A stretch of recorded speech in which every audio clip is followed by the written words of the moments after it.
ঘন জঙ্গলের পাশে ছোট্ট একটা নদী ছিল।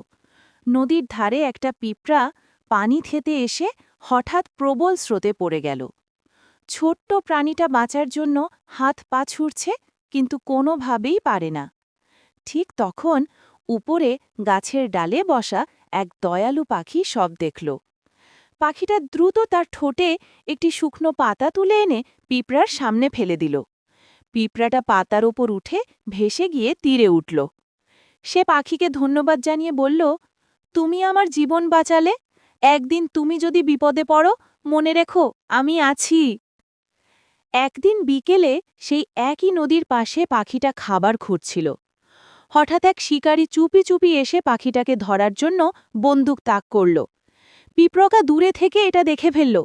সে দৌড়ে গিয়ে শিকারীর পায়ে জোরে কামড় দিল। বেদনায় শিকারী চিৎকার করে ওঠে। বন্দুকের গুলি ওপরে ছুটে যায়। সুযোগ পেয়ে পাখিটা উড়ে পালালো। পাখি কাছে এসে পিঁপড়াকে বলল, তুই না থাকলে আমি আজ বাঁচতাম না। পিঁপড়া হেসে বলল, বন্ধুত্ব মানে শুধু একসাথে চলা না, বন্ধুর বিপদে পাশে থাকা।